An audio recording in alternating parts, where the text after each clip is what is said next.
Everybody.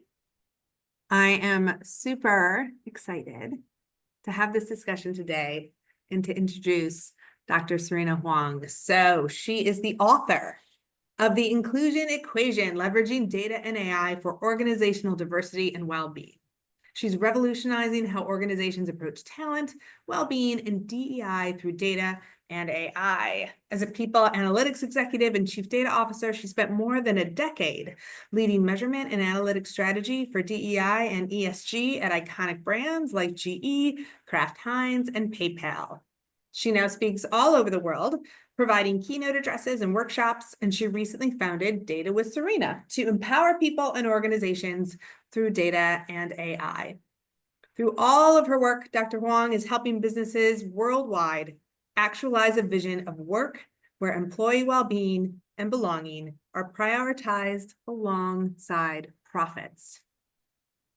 We all, I know, have different entry points to this conversation and thoughts and feelings, and I think that we all benefit so much from having the opportunity to engage in conversation around these topics. So I will kick it off with a question. And just so you know, we're going to have just sort of an informal Q&A chat here with Dr. Huang, and we will invite all of you to participate in that as you feel inspired to. Feel free to write any questions or comments you have in the chat. Feel free to just come off mute and let us know what you're thinking about. We'll also have time at the end for a bit more of a dedicated Q&A for everybody joining, but no need to hold your questions to the end. This can be fully interactive. So to start. Christine, do you want to just stop the screen share? And I've spotlight did both you and Serena. Absolutely. Okay. Hello. So to start, Dr. Huang, you've written a book that brings together three of the biggest hot button topics that are in the atmosphere right now. AI, DEI, mental health and well-being. So can you tell us a little bit more about how this book came together? Yeah. Yes, I've always wanted to talk about controversial topics in public. No, just kidding. Even though it seems that way. I had an experience a few years ago that got me started on this path, and it was a midnight call from someone at the ER, and it was not a direct team member of mine, but she was a data scientist working on my project. And she called me and said she found herself in the ER, and the doctor told her that she was suffering from a very severe panic attack, and she didn't know what it was, never had it before. And so, of course, I asked her, "Are you okay? Right? Is your family with you? Who's taking care of your little boy?" And she said, yeah, no, everyone's fine. My husband is here, my kid is here, but I'm calling you to let you know I can deliver the model tomorrow morning, and I wanted to apologize. And like I don't know exactly what I said at that moment, but there were so many words, and I just there wasn't the right word to say, right? First, one of the many thoughts was, oh my gosh, how could she be under so much pressure? Did I create an environment that she feel like she had to call me from the ER to apologize? Is it an overall company issue? There are so many thoughts in my head. And then she asked, "Hey, I've seen you talk about mental health. Can I ask you a question?" And she asked me about getting help. She asked, what should I tell my manager? What do I have to share? What do I not have to share? And unfortunately, she wouldn't be the first Asian woman who had called me with a similar question from that day on. So I think I realized that there's so much to be done in removing the stigma around mental health, first of all, and even getting people help. Like, she had no idea that the company offered EAP, and many people I had talked to after that did not know you could get X number of sessions for free, and that it's confidential. and you're under no obligation to tell your manager your medical history, and all that is private information. So so I started thinking about mental health at work and really the role of a leader, a manager, a company in that. And how data can play a role, because that's my background.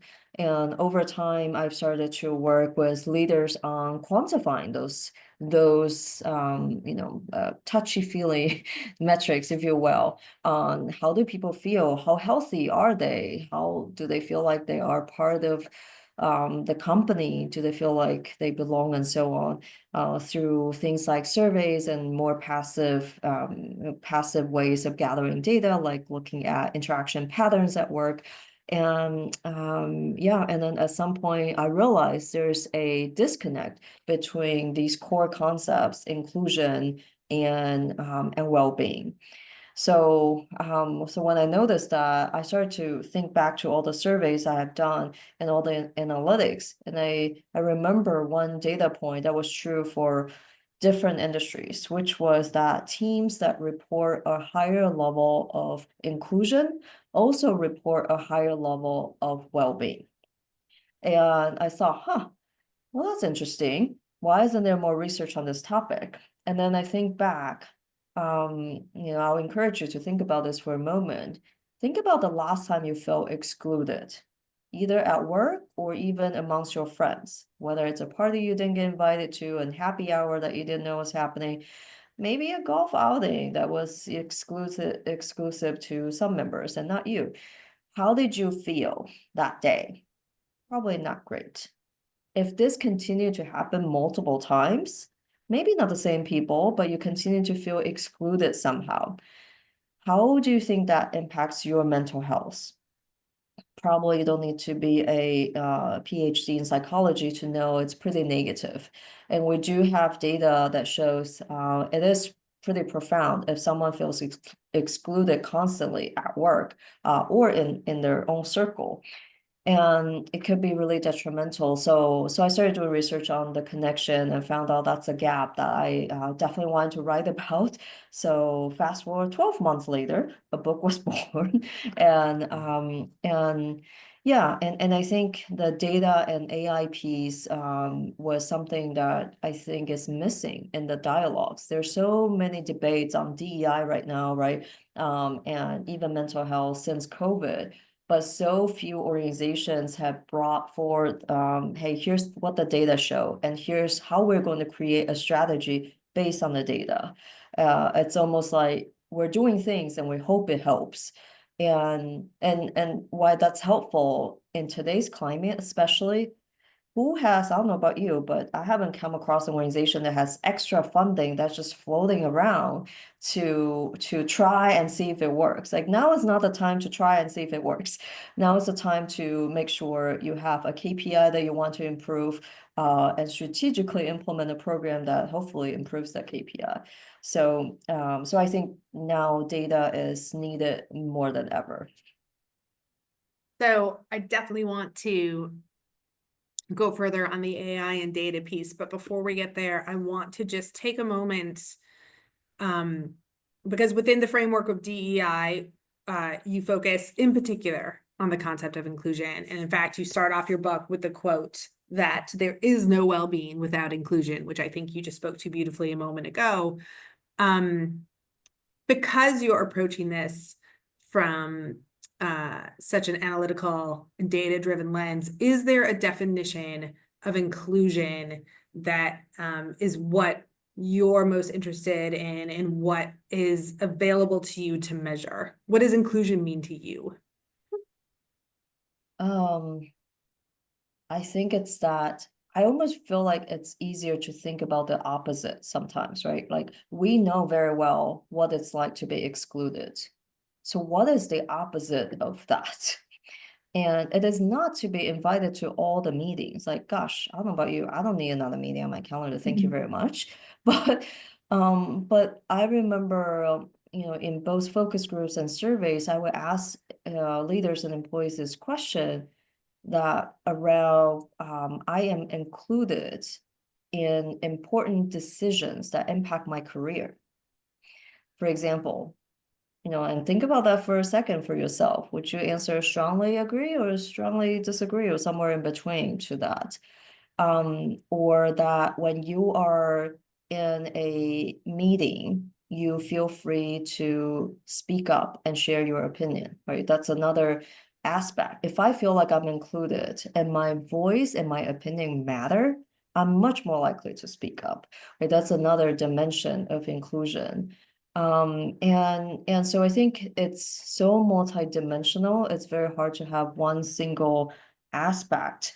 And like another one I like to ask people to think about is my opinions and recommendations matter. In right in my group, in my company, in whatever, right? And sometimes we know our opinions matter and they're valued, right? Not just matter, but matter and valued.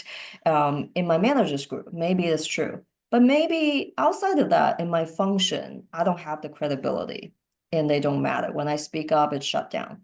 And maybe in a broader company, it matters even less. So think about those circles, right? Where does it matter, and at what point does it not matter anymore? Sometimes it's the opposite, right? For example, I personally had kind of an odd experience where, because I started building my personal brand on LinkedIn early on, and I was very known externally. I was doing speaking engagements and whatnot. So I had very senior leadership team who have never met me, but they've seen my LinkedIn profile. They knew who I was. So I almost had more credibility with the people who didn't interact with me as much through my personal brand. But then when I got into the new group with the new manager, I had to build it from scratch all over again, including how to write an email. It was like, oh my goodness, what happened? And when I spoke up, it felt like for a short while, I had to show that why I matter and why, as a new person in this group, as the newest person, that my voice did matter. And so I think it's just so complex as a concept. That's why a lot of organizations don't even want to go there. They're like, diversity, we can see who's here, we can quantify it, but inclusion, it's too much, right? It's too complex. But at the core, I think about psychological safety and trust a lot. Right. You can have a very diverse organization that has people from all kinds of backgrounds, but then you sort of know, like, you've been into those situations before, I'm sure, like, who the favorites are. The people who will speak up, who will get the credit. And when you say exactly the same thing, nobody listens. That's a potentially diverse but not inclusive environment. And so I think, right, so things like trust and psychological safety, where you can speak up, even if your opinions are different, it will still be taken into account. Nobody will laugh at you. Nobody will say, unkind things and shut you down. And people will listen. They're open-minded. All those things contribute to an inclusive environment. And this is my opinion only. I think the manager and the leader of the group has the responsibility to create that environment. Because guess what? Everyone is watching, right? When a new person speaks up with some random idea that seems completely irrelevant, everyone's looking at the manager, and the leader said, oh, what are they going to say? Right. And that reinforces whether or not I'm going to speak up the next time, right? So maybe I'm sitting back and thinking, wasn't a great idea, but let's see. But then that person got a lot of encouragement for speaking up. Okay, now I'm going to do that too, because I feel safer. If instead the idea was shut down and everybody started laughing, guess what? I'm not speaking up again because, well, that was not good for my mental health. So I think the manager has a really unique responsibility in all the moments like that to make people feel like their voices are heard and they're welcome to share. It's fascinating because everything you say definitely resonates and only drives at how complicated this is, right? It's not a surface element. It's about being seen, feeling Yes. heard. Yeah. Not just something that, well, everybody got invited to the happy hour or, Right. whatever it is. And so that brings us to how hard something like this is to measure. um, and and the very sort of exciting lens that you're bringing to it, which is, can we use AI to do a better job here and to help prove out how important it is to companies that they get this right? Yeah, absolutely. Yeah, so definitely, you know, a lot of companies start with surveying, and there's a lot of text analytics that you can do now with AI's help, right? NLP has come a long way. You can understand thousands of comments in a short amount of time and pull out behaviors that are not inclusive, for instance, and where it's coming from survey comments. That's a great place to start. But then also think about it. If I had access to things like your Slack channel, for instance, or your calendar invites, not even the email content, just invites, I can pretty quickly figure out which in groups are in the organization actually, and who are in the out groups. And that sounds terrible to label it that way, but it does exist in most organizations of reasonable size.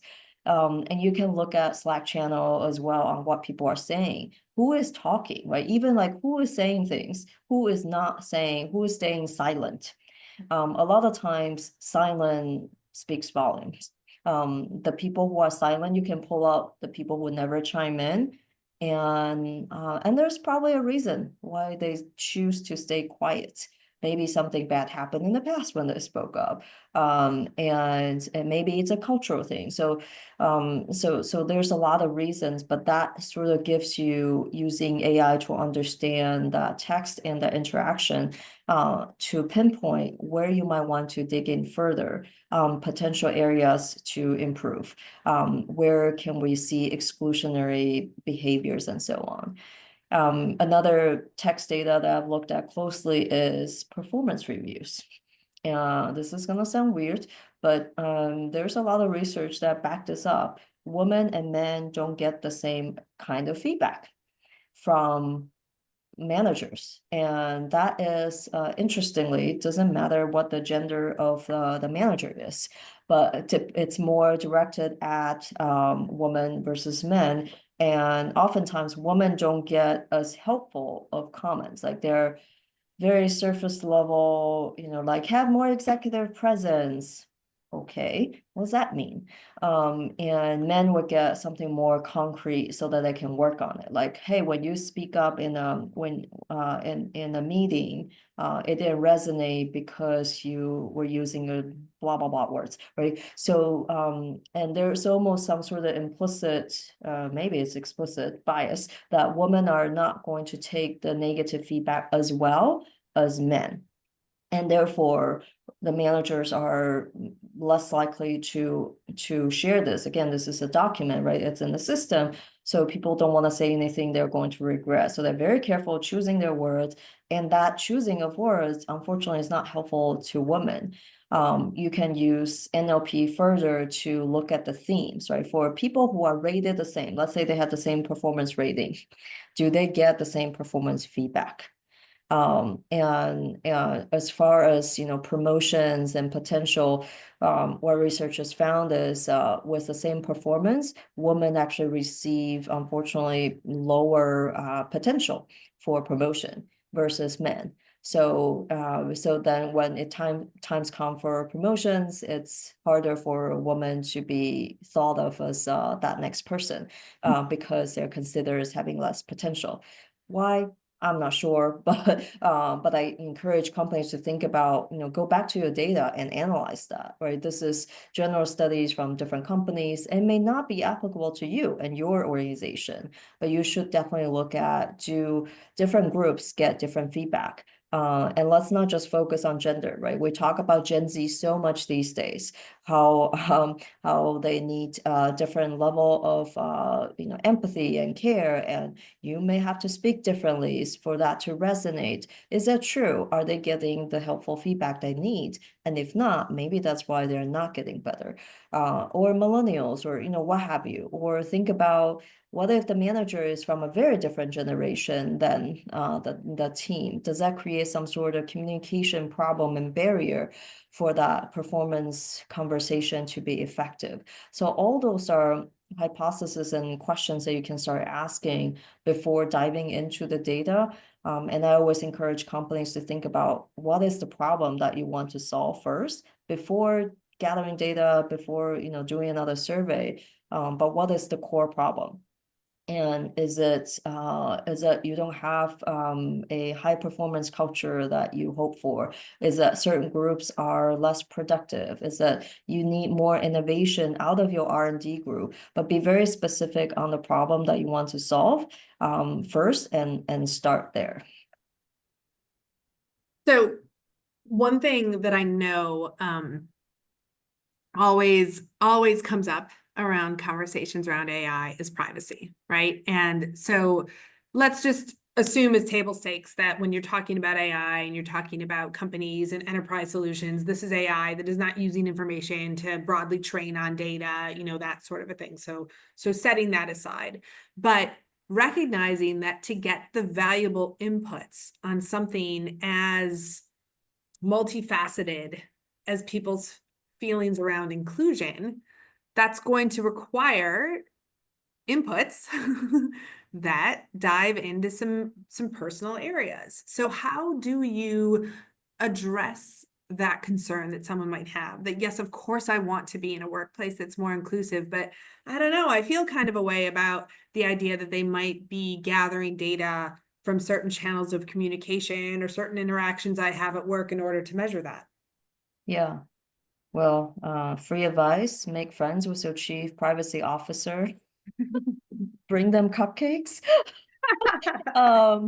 Yeah, no, no joke. The chief privacy officer is someone that was always on my speed dial in my role. Maybe I was on their speed dial. I'm not sure. But it's like, Serena, what are you doing now? That might cause us, elevated heart rate here.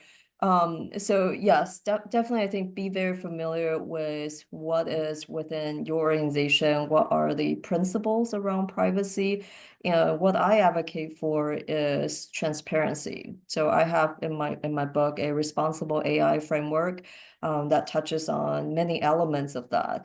And if we start from a place of transparency, meaning I'm gathering your data and I'm going to tell you exactly what I intend to do with it, that puts you in a very different place than I'm going to gather some data and I'm never going to tell you how I'm going to use it, but you got to trust me because I'm the employer. Who is going to opt in for that, right? And so transparency is one, but also allowing people to opt in or opt out of that data gathering process, whether it's a survey, right? Like no survey should not be mandatory ever. I should always be able to opt out of it. Or a focus group that I don't necessarily need to join, or a Slack channel gathering my opinions, I don't have to join. Or hey, if you're going to give out wearables for free to promote health for everyone and create some sort of fun competition like a steps challenge, and it's company sponsor and it's free, blah blah blah, I should be able to opt out of it as well, because I know then, well, maybe not at the individual level, but in aggregate, you will have access to my group's data on how many steps we're taking, how much sleep we're getting, and maybe I don't have that level of trust with you. So transparency, being able to opt out, really important. And I think just being very clear on what the data will be used for, and making sure there will be action taken too, right? I just have like one rule around survey question design in general is that if you're not going to do anything differently with your decision, with your policy, with your budget, with the benefits you're providing employees, please don't ask that question. That's it. If you have no budget for helping people with their commute, don't ask them, how is their commute going? You're probably going to get complaints. And then now they're going to be even more frustrated when you don't do anything about it. And if you're going to give out wearables, and it's not as scary as it seems. There are actually multiple companies that have given out for health reasons wearables are sponsored by their company, and along with the data gathering. And there are some companies that go as far as, okay, we have seen that this group is very stressed. We're going to take work off their plate. Great example of, data informed decisions and quick actions. And there are some that choose not to do anything. It's like, oh, you know what, we're too busy, so too bad you are stressed. And that doesn't sit well with employees. So I think there's a lot of issues around privacy, but if we are able to be transparent, provide the opportunity to opt out of data gathering, it's a great place at least to start, and send your data, chief privacy officer some muffins. Um, have you, in the work you've been doing in this area, seen anything that, I mean, I imagine that every company is different and every culture is different, but are there any sort of best practices around inclusion, or some one thing that you would recommend if someone is gonna leave this talk and go chat with HR, something that has been shown that really does improve this metric for people? Yeah, so definitely the manager, I think what I found is the manager holds the key.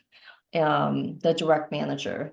In fact, they have as much of impact on our mental health as our significant other. So, uh, so yes, imagine that.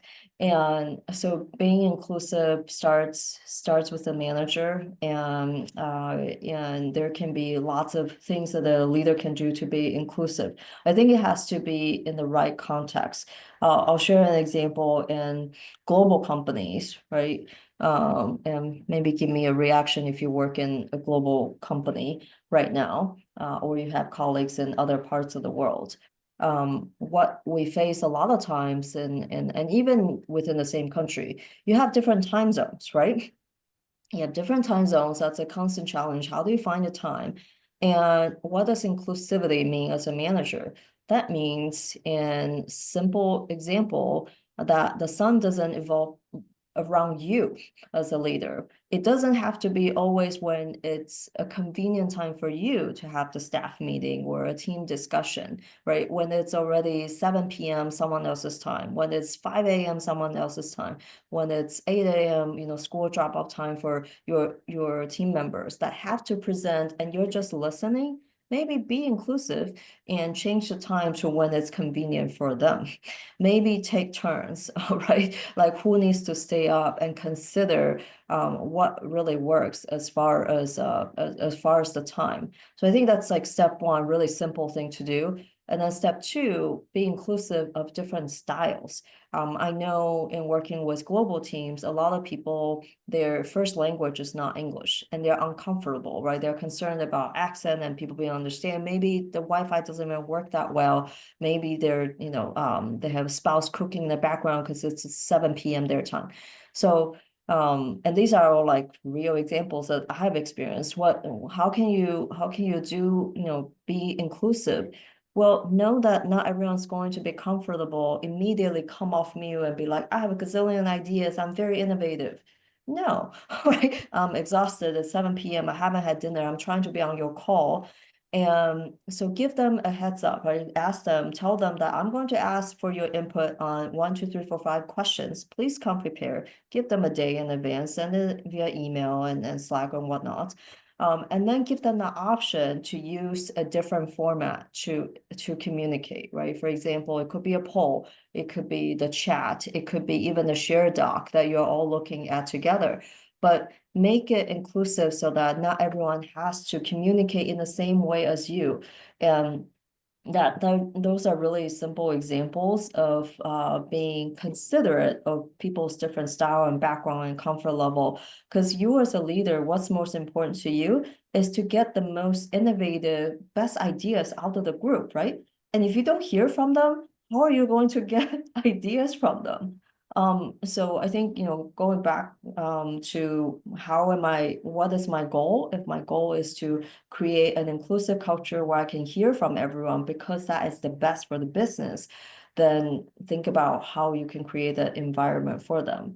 And also sometimes I'll say, during one-on-ones, you can have that once you build some trust, ask directly, do you think our company is creating an inclusive culture? Right. And where is it doing that? Where is it not doing that? And maybe it's something you can influence directly, maybe it's not, but you can start to have those conversations. And I call this an alternative data gathering that is super simple. And all it takes is you being curious as a leader and wanting to improve. And that's it. It doesn't have to be complicated. No big data required. I'm wondering if in the work you've done to date, there have been any surprises, anything that you thought for sure was going to go one way and then it seemed to go another way. Yes, many situations. I think the first surprise was actually how consistent the tie is between inclusion and well-being. And that teams that report higher levels of inclusion also report higher levels of well-being. And yeah, I think as I think about things like intent to stay. I don't know if you've seen that question on surveys, but the one that asks you, I see myself working here 2 years from now, 12 months from now, whatever, right? 6 months from now. And right, of course, every moment could change. The next second, you could get a headhunter and you're like, I'm out of here. Totally possible. It's hard to predict, but you get a general sense as a group, what is the intent to stay for different levels, for different groups. And what's been surprising to me is that when you break it down by groups, you can see significant differences, especially where there's bottleneck in career path. So for example, like the move from IC to manager is a tough one, right?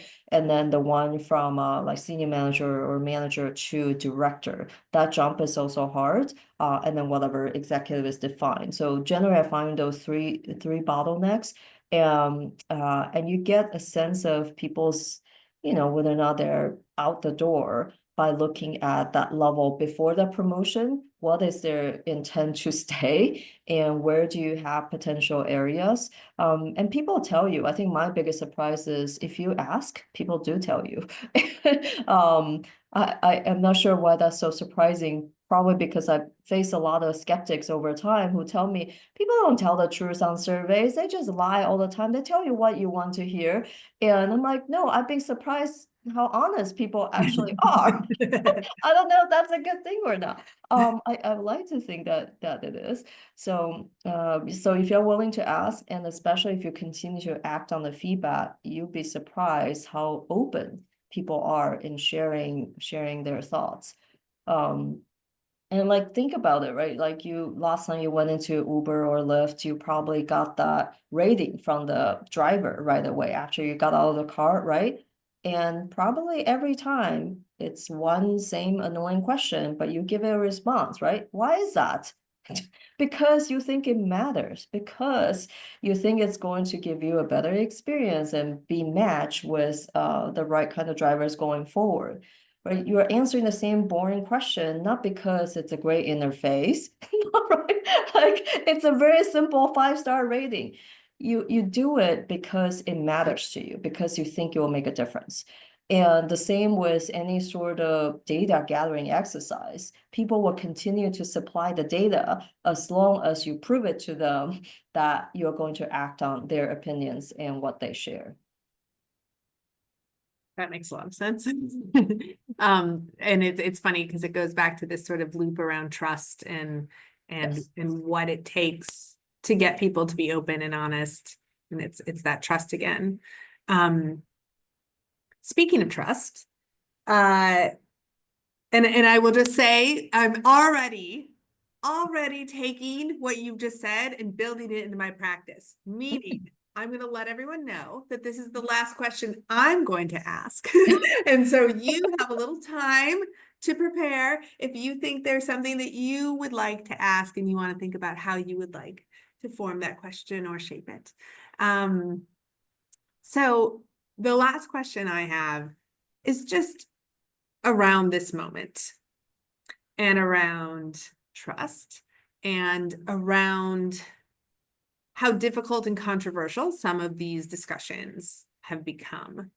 And I don't expect you to have some magic answer to this, but I think about how we break through so that it's not sort of a preaching to the choir type of scenario, right? Where the people who are already thinking about these things and caring about these things and open to improvement around these things are, you know, folks who are more likely to take these further suggestions about how they can better prove it out and show the worth to their CFO and what have you. And if you've already decided that these things are a waste of time and they don't matter to the bottom line and they don't matter to the culture and the workforce, then, you know, how do you open that conversation there? And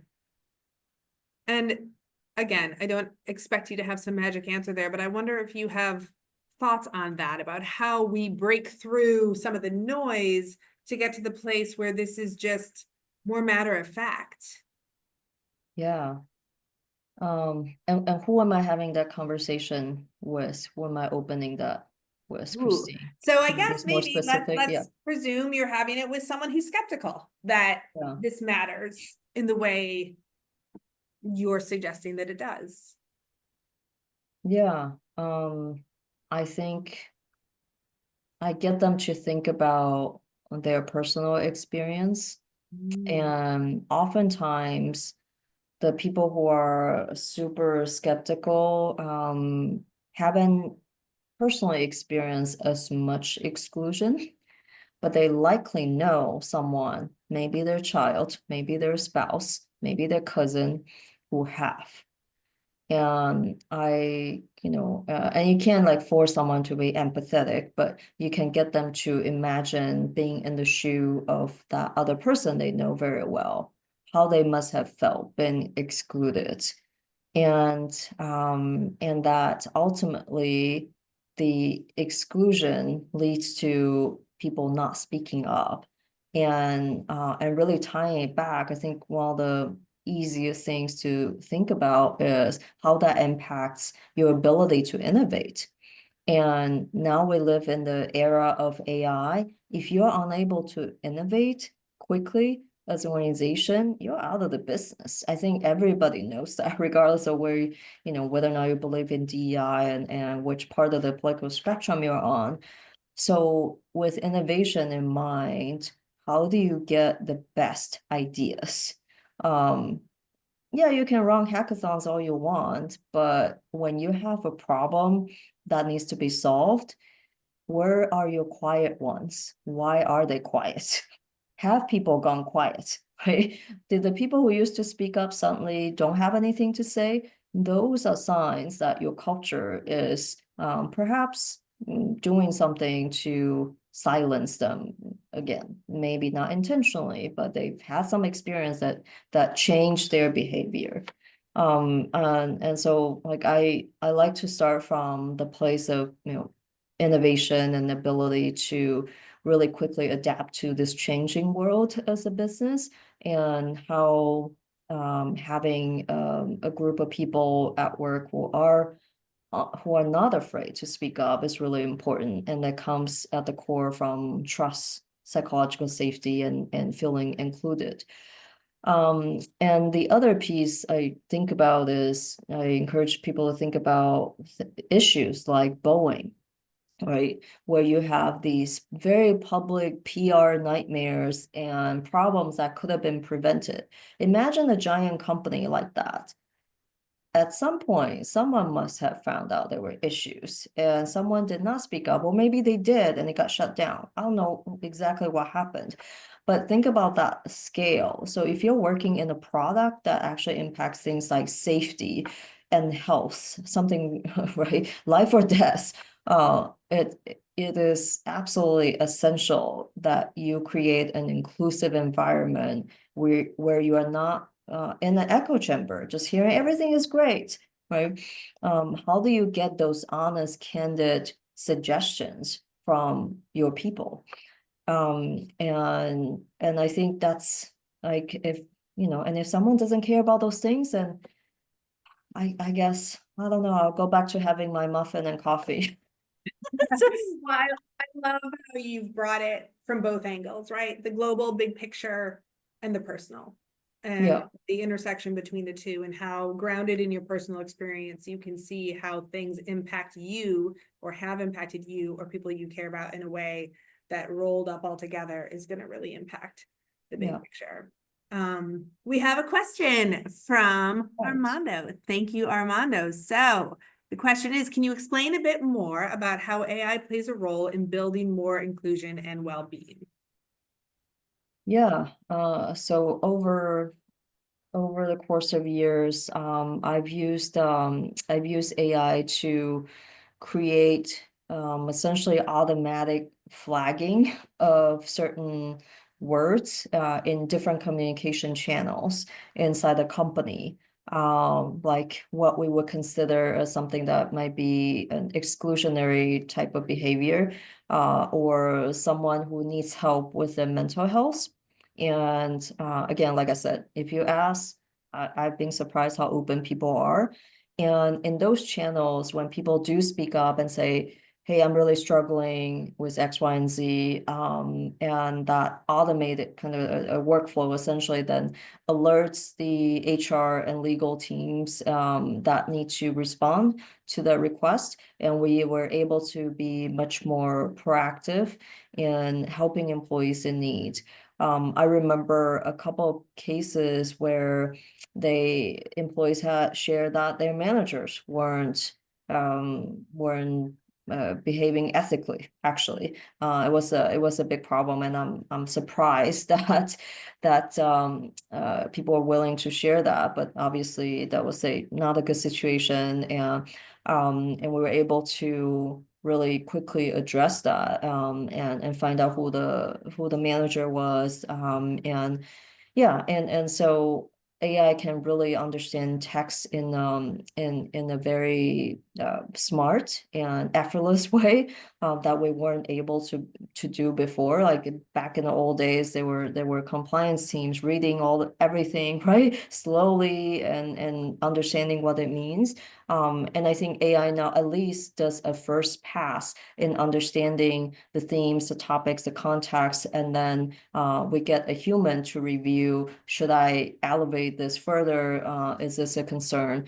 Or maybe it's not a big deal and AI made a mistake. So that's one. And then I think on the well-being side, really the wearables have come a long way. And I've seen that do great things, right? In organizations that, for example, consultants who travel a lot. And I personally travel a lot. I know how it impacts my sleep. It's not great. And so sort of using wearables as a group to figure out, when do people go from okay to burnout, right? Is it X number of days on the road? And then sort of combine that wearables data with things like travel schedule, client meetings, and work hours. You can quickly figure out where the breaking point is. And so it obviously is complex and maybe more sophisticated than many organizations can do on day one. But that's you can start to think about the potential of AI in a very different way. Right now, there's also, actually it's been a few years, but like truck drivers, for example, what keeps them safe is they are alert, right? And they're on the road because they drive a huge truck. There's now caps that actually can essentially detect whether or not they are falling asleep. And then like imagine that kind of proactive AI in keeping them safe and therefore everyone on the road safe. So lots of applications that I'm excited about. And I think if we again think about transparency, privacy, it can be a really useful tool. All right. We have follow-up. I'm going to give Ha just a minute. She's putting up the feedback survey. So of course, we always encourage everyone to please, speaking of being open and honest, if you just ask the question, please take a minute to grab the QR code and let us know your thoughts about the session. We had a follow-up question. And I'm going to say, people have been putting questions in chat. Everyone is very free to come off mute and also ask their question in person, but also happy to have questions in chat. So Guadalupe wants to know where conversations are taking place in open channels of communication. She understands that, but she wonders what happens when most of this stuff is happening in more private channels of communication. Yeah, so I would say for those, my recommendation is to implement separately a way to report, whether it's harassment or something that is confidential, so that employees still has a chance to share that. Otherwise, it will be really difficult to get access to that information. Yeah, I think we had a hand, right? Did I see a hand from someone? Yes, Michelle, can you come off and mute yourself, or do I have to unmute you? No, you came off mute yourself. Perfect. First of all, thank you so much. This has been really helpful and amazing. You both have been incredible. So thank you. I'm excited to read more. So yeah, my question is a little bit about like future thinking and like at scale. So much of this is, organization based, and we need inputs and data integrity and all these important, voices being heard. We have the struggle of which voices are being heard, how to get all of them in the door. So once we have a data set and these inputs for company A, B, and C, what do you think about the future of like making assumptions or recommendations based on here's what we know, so we need to highlight this subgroup, or this type of language is almost always resulting in this type of outcome? Is there a future that you see where we can take the effort that is happening at an organizational level, a manager level, leveling it up and saying, hey, broader world, if this language is being used in your organization, here are the main things we're seeing. I'm going to say assumption, more like prediction, or what we're seeing at its micro level. How does that scale up? How do you think that could look? Is that too general? Is it too wild to think about? Because again, I we're there. People are doing it. We need to convince. So how do we do it broadly? Yeah, love that. Yeah, no, absolutely. It's not too wild to think. Of course, you can imagine that cultural context matters. So it's very hard to assume that when someone says the same word in different cultures, even though, first language being English, it could mean drastically different things, like between the US and UK, for instance, even that. So I definitely caution against too much generalization. That said, if you have large enough of data set, there's been studies on showing that you can actually quantify toxic behaviors. Right? Imagine that. Imagine if you can quantify what toxic behaviors mean in your workplace and which managers are starting to behave in that way. And maybe they shouldn't be, up for promotion next. And you decide as an organization what to do with that information. But yeah, things like, we say gaslighting and all these things, like it's only for social media. It's actually not. You can absolutely use things like, for example, Zoom and other platforms can now take notes. It can also tell you who is speaking up, their airtime, who's not speaking up, right? And the people who get interrupted, you can do a review and say, hey, is it Christine's idea that Serena got credit for, or vice versa, right? That type of thing. There's a lot, and maybe, Serena and Christine's manager always gives one of us credit and not the other, right? That type of repeated behavior, you can now use, because AI can see and hear.